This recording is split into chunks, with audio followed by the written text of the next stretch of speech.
Hi guys, welcome back to another video. Today I'm joined by Methods. Hey. And yeah, we wanted to show you a new wizard skeleton farm that works with a new 1.16 behavior. So we can showcase it here. The wizard skeletons now try to pathfind towards piglins since they're aggressive towards them. And you can pretty much do the same with the Enderman Endermite farm. Basically, you have a spawning platform, and all the wizard skeletons that would spawn in this area, would pathfind towards the piglins. They fall down on two sides, pathfind towards another piglin, and then will end up in front of an AFK player that could take them out. So the whole idea of the farm was to make it as simple as possible. As you can see, not a single piece of redstone is used. Everything just works AI based. And this is actually a farm that, if you're just playing casually, you need a couple of beacons, you can definitely do. Of course, it requires some wizard roses, but those are more or less optional as well. The use of the wizard roses is basically to get rid of the other mobs that spawn, so the magma cubes, the blazes, the zombified piglins, and only the wizard skeletons would survive this.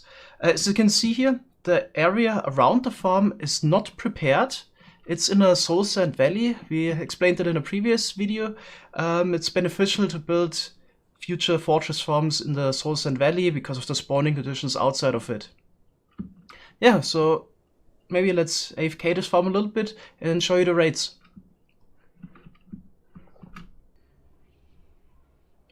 So we're approaching the end of a 1 hour tick warp. There could saw some wizard skeletons coming in.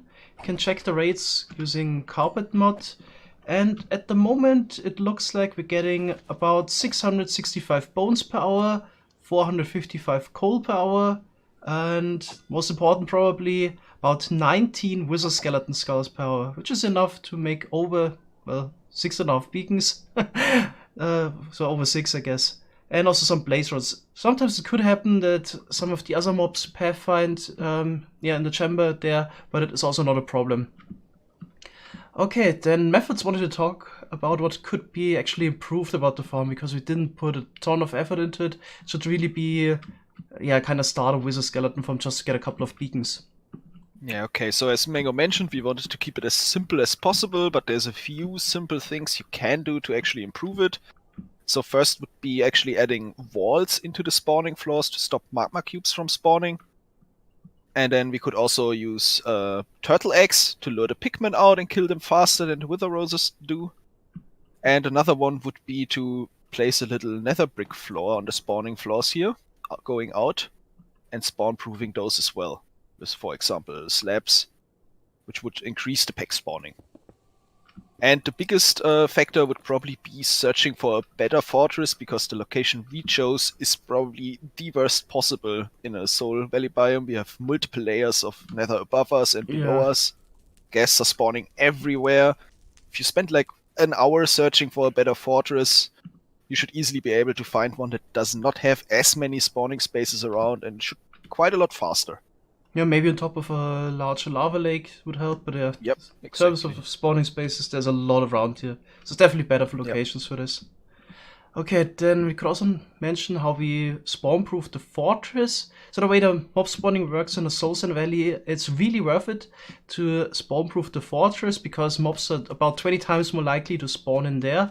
And there's different ways how you can do it. So Methods place down buttons on everything, which of course makes everything spawn-proof. But you could also, try something like this. Use torches and, for example, just cobblestone slabs in between to light up the area, which prevents the pigmen spawning. The magma cube spawning is not prevented by light.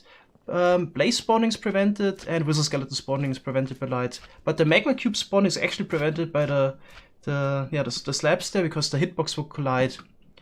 So one of the best ways is probably, if you have it, just to actually use glowstone blocks, because those will prevent the magma cube spawning, and of course with the light level also prevent the other mobs from spawning. And it's probably the cheapest way to light up your fortress for this. As mentioned in the beginning, you could also make this farm without the wizard roses, but this would of course cut into your raids, because then additionally you wouldn't get rid of the other mobs, and then you could probably expect like 5 wizard skeleton skulls per hour, but it's definitely a possibility. We're also not sure if mob spawning in Wizard Roses will stay in the future. There's definitely a bug report about it. So this might not be intended. There were similar cases before where mobs were spawning on magma blocks that eventually also got fixed. So we'll see if it stays in the game, and in case it does, we'll also make a tutorial for the 1.16 version. Right, then I think we mentioned everything, Methods. Anything to add? Okay. Nothing. Then thanks a lot for watching, guys. See you in the next video. Bye bye.